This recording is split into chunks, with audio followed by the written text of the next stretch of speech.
penser que ce combat ira à la décision, c'est comme penser que Kylian Mbappé restera au PSG la saison prochaine. Ça n'arrivera pas.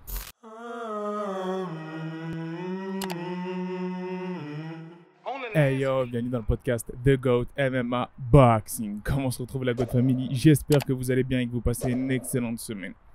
Aujourd'hui, on parle boxe, poids lourd et une confrontation de titans. Effectivement, Tyson Fury, 32 combats, 31 victoires, un match nul pour 22 KO.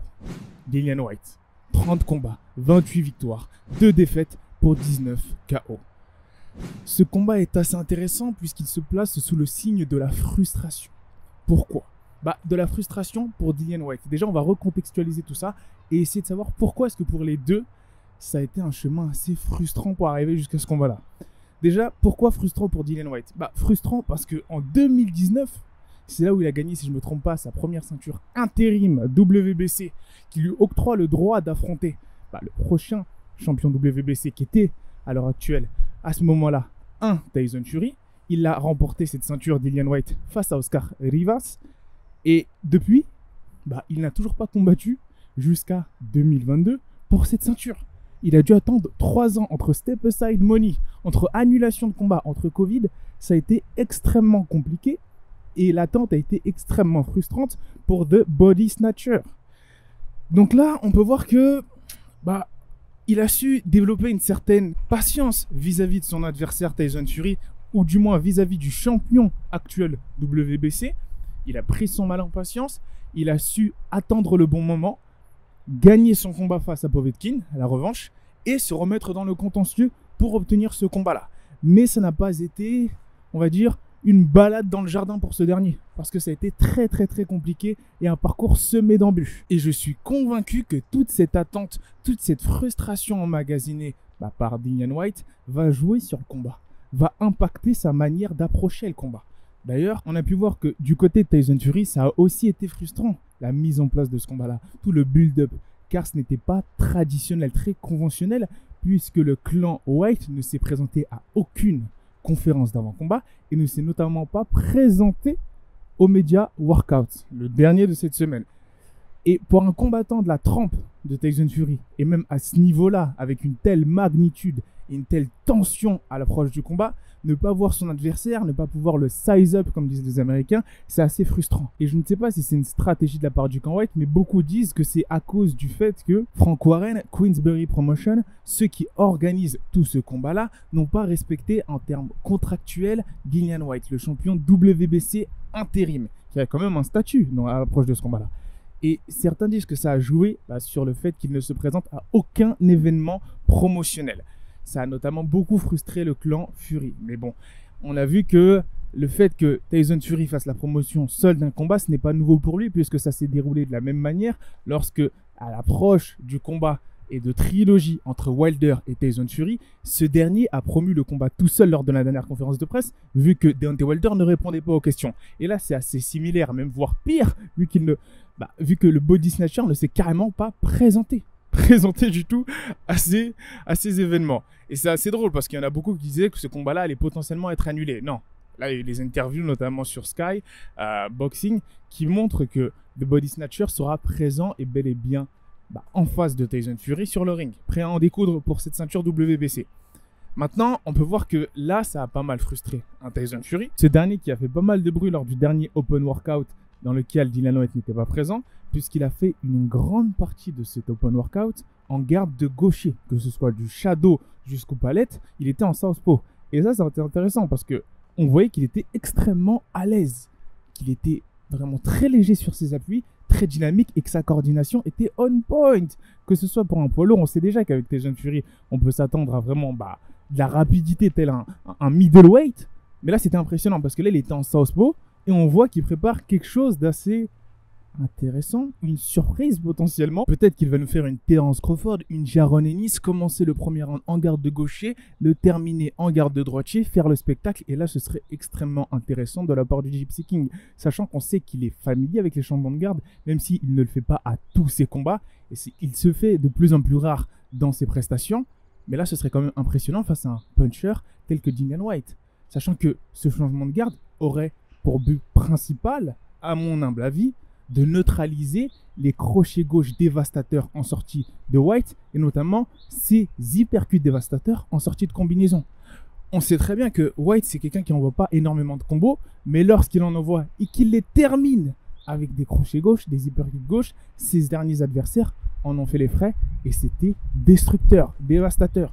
Donc, Tyson Fury, il faut qu'il reste loin de cette main gauche de Dillian Whyte. Tout le monde est unanime là-dessus, catégorique. Il faut qu'il reste loin de ce crochet gauche qui peut faire mal à n'importe quel poids lourd de haut niveau actuel. Mais à part ça, on voit que c'est un match-up assez classique en vérité. Quelqu'un qui a moins d'allonge, qui est vraiment destructeur, au corps qui envoie très peu de combinaisons, qui va beaucoup travailler en contre, ce Dillian Whyte, face à quelqu'un qui est rangy, qui a beaucoup d'allonge, beaucoup plus rapide, et qui va essayer de gérer la distance. En plus de ça, qui a la possibilité de mettre KO un Dillian Whyte à n'importe quel moment. Si on regarde les derniers combats, que ce soit de Dillian Whyte ou de Tyson Fury, normalement, logiquement, on donne un très grand avantage pugilistique à Tyson Fury. Ça, c'est un fait. De la manière dont il a géré un Deontay Wilder, qui pour moi est un plus gros puncher que Dillian Whyte, même si d'un point de vue technique, il est en dessous de ce dernier, je vois pas comment est-ce que Dillian, si ce n'est sur un contre dans les 5 premiers rounds, peut vraiment causer du souci au Gypsy King. C'est ça le problème. Même si, attention, là, il y va très confiant, le Gypsy King.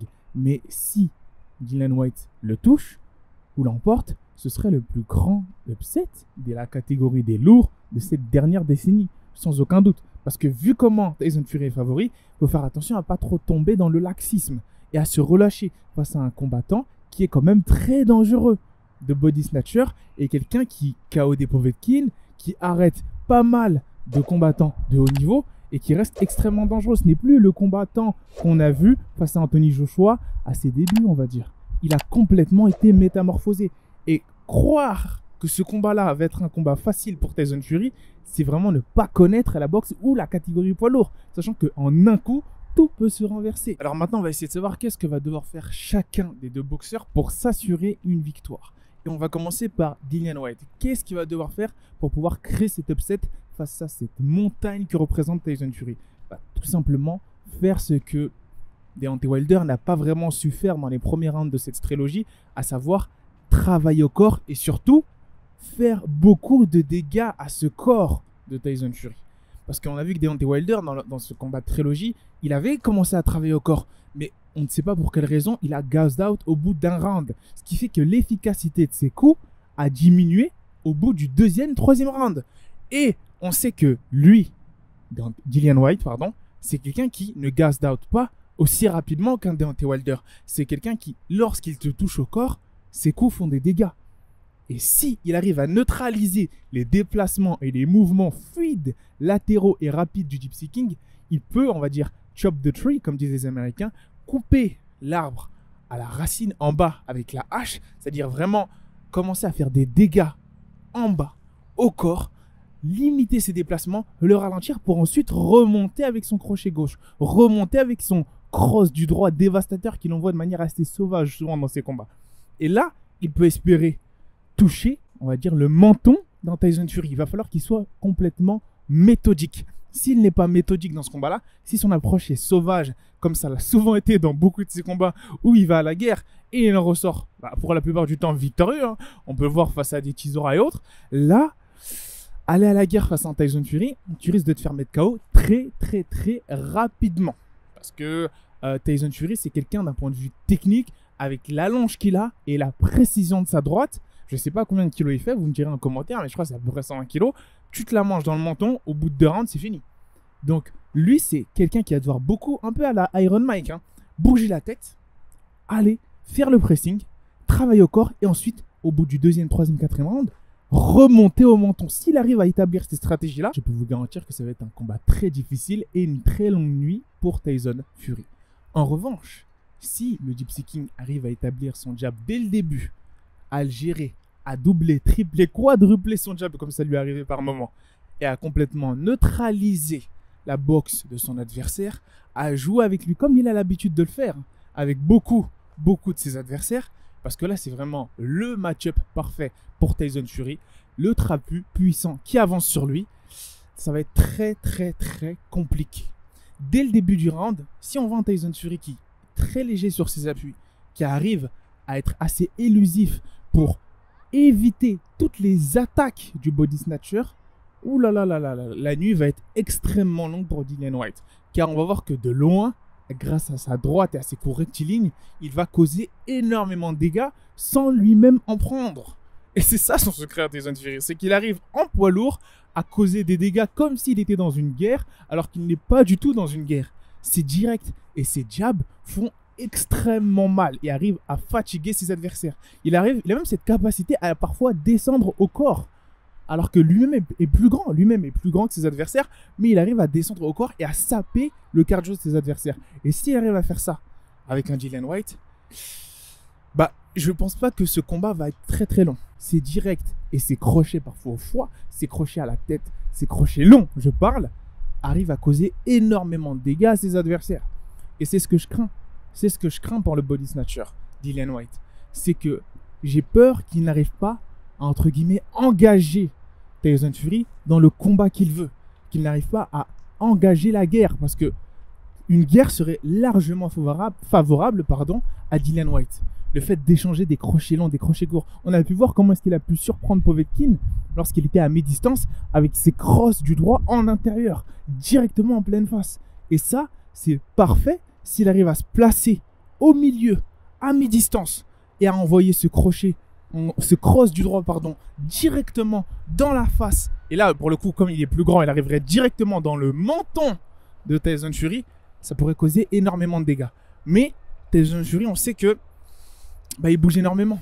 Il ne va pas rester comme Povetkin au milieu du ring. Au contraire, là, ça va être à Dillian Whyte de l'enfermer dans un coin. Et même s'il est enfermé dans un coin, on sait qu'un peu à la Floyd Mayweather, Tyson Fury, c'est quelqu'un qui est extrêmement à l'aise dans le coin. Extrêmement à l'aise. On a pu le voir face à des Wallin ou d'autres adversaires. C'est dur de le toucher. C'est extrêmement dur de le toucher. Alors bien sûr, il se fera toucher. Mais quand je dis toucher, c'est dur de le sonner. Ça, c'est l'exploit qu'a réussi à faire à 2 reprises un Deontay Wilder, cette force de la nature. Mais encore faut-il que Dillian Whyte arrive à générer assez de puissance en rectiligne. Parce que c'est pas tout le monde qui a la puissance de Deontay Wilder et qui arrive à générer autant de force motrice, on va dire, de synergie grâce à son direct du droit en étant dans un si petit périmètre. Et ce petit périmètre auquel je fais référence est plus propice à des crochets de la part de Dillian Whyte. Des crochets courts, des crosses et tous ces coups circulaires qui causeraient énormément de dégâts. Sans parler du fait que moi, ce qui m'inquiète le plus en réalité pour Dillian Whyte dans ce combat-là, c'est que quand bien même il arrive à le toucher en menton, il arrive à le sonner, qu'est-ce qui garantit que Tyson Fury va rester au sol? Vous avez vu de la manière avec laquelle il s'est relevé et la facilité avec laquelle il s'est relevé lorsqu'il s'est fait sonner de manière extrêmement brutale à plusieurs reprises par un Deontay Wilder, un bronze bomber, l'homme littéralement qui frappe le plus fort dans la boxe.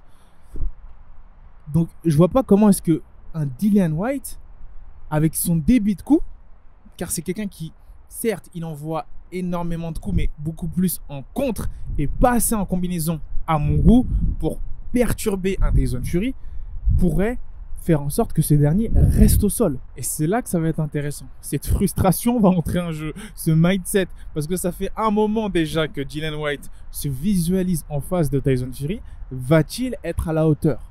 Va-t-il être à la hauteur de l'événement? Va-t-il pouvoir inquiéter et surtout causer énormément de dégâts à la tête à ce dernier? Ça, c'est un pari sur lequel je ne mettrai pas beaucoup d'argent, parce que on sait que les head movements du Gypsy King sont remarquables, notamment pour son poids. Oui, il faut surtout pas se fier à son apparence, au gras qu'il a au niveau de la taille. Mais vous pouvez être sûr que vous allez voir un combat type Ali Frazier. Ce sera de la pression face à de la technique. Mais de la technique létale. De la technique qui peut te mettre KO sur un coup. Et ça s'est vu lors du dernier combat de Tyson Fury, lorsqu'il a complètement éteint Deontay Wilder. C'est pour ça que dans ce combat-là, je favorise plus un Gypsy King qui pour moi a beaucoup plus d'armes, et si il ne sous-estime pas son adversaire et qu'il le respecte dans les premiers rounds, c'est-à-dire qu'il ne va pas directement essayer de l'écraser dans les premiers rounds, mais qu'il va plus essayer de le perturber de par ses head movements, de par ses feintes qui vont complètement inhiber toute la capacité à causer des dommages de la part de Dillian Whyte, là, ce serait compliqué. Ce serait compliqué de la part de Dillian Whyte parce que s'il tombe dans ces feintes du Gypsy King, sachant qu'il n'a pas affronté de boxeurs qui ont cette capacité-là de feinte, c'est encore une autre histoire. C'est encore extrêmement compliqué. Maintenant, comme je vous l'ai dit, il faut qu'il respecte son adversaire. Et le fait que lui et Sugar Hill fassent une bonne partie de leur open workout en garde de gaucher, bah, ça laisse présumer de deux choses. Soit ils respectent énormément leur adversaire et ils lui préparent effectivement une surprise de taille en commençant le combat en garde de gaucher parce que c'est quelque chose qu'ils ont énormément travaillé, ou ils ne le respectent pas et ils se disent qu'on n'a même pas besoin de se mettre en orthodoxe face à un boxeur tel que lui. Et là, ce serait vraiment très compliqué. Mais je pense vraiment que cette garde de gaucher va aider le Gypsy King à neutraliser et à perturber le body snatcher sur ses crochets gauche, justement. Parce que vous avez vu que c'est extrêmement compliqué pour un droitier d'envoyer le crochet gauche lorsqu'on n'a pas l'habitude face à quelqu'un qui est en garde de southpaw et surtout qu'il la maîtrise, cette garde. Et on sait que le Tyson Fury la maîtrise pas mal. Donc non, je ne vois pas ce combat aller à la décision. Clairement pas. On est chez les lourds, donc bien sûr que ça peut aller des deux côtés. Mais pour moi, ça va largement du côté de Tyson Fury. Je pense que c'est une valeur sûre. Après, attention. Attention à l'upset, les gars. Attention à l'upset. Certes, d'un point de vue technique, il est très limité comparé à Tyson Fury, c'est Dillian Whyte, mais il en reste tout aussi dangereux. Tout aussi dangereux. Je pense que s'il arrive à le toucher, et je pense que ça va arriver, je pense que Tyson Fury va se faire toucher dans les 2 premiers rounds. Parce que face à un Dillian Whyte, c'est dur d'en ressortir indemne les 2 premiers rounds parce que c'est quelqu'un qui a plus qu'une grosse pression. Mais s'il arrive à s'en remettre, s'il arrive à laisser passer la foudre entre guillemets dans les 4 premiers rounds, c'est terminé. Je pense qu'au bout de 7 rounds, c'est plié et le Gypsy King l'emporte par KO. Maintenant, voilà, ça c'est mon pronostic. Tyson Fury par KO au bout du 7e. Je peux me tromper. Et si je me trompe, je pense que c'est Dillian Whyte qui l'emporte au bout de 4 rounds. Parce que c'est quelqu'un qui, lui, on va dire, inflige énormément de dégâts à ses adversaires d'entrée de jeu. Mais je vois pas comment il peut faire ça face à Tyson Fury. clairement, là, ce serait assez utopique, mais ce serait l'upset. Ce serait l'upset et c'est possible. Même si il y a une infime chance que ça arrive, ça peut arriver. Dites-moi, vous, la GOAT Family, ce que vous en pensez. Moi, c'est le Gypsy King Tyson Fury en 7 rounds. Job done en 7 rounds. N'hésitez pas à dire votre avis en commentaire, à liker, commenter, partager. J'ai une bonne nouvelle, les GOAT. Les GOAT, là, j'ai une très bonne nouvelle à vous annoncer. On vient d'être remonétisé après 3 mois de démonétisation. C'était après 3 mois de démonétisation et plus de 150 vidéos supprimées. Donc voilà, ça c'est très très compliqué là ce qui s'est passé. On a eu une période assez difficile, mais on en est ressorti vivant. Donc n'hésitez pas à regarder toutes les pubs en mute si ça vous énerve. Ça va nous donner un peu de soutien dans cette reprise de monétisation. Enfin, l'algorithme va pouvoir nous repousser, on sera plus bridé au niveau des vues. Et je compte sur vous pour partager du coup cette vidéo un max, à la liker, à la commenter, à vous abonner sur les réseaux sociaux, Twitter et Instagram. Et encore une fois, on vous remercie du soutien et je vous dis peace.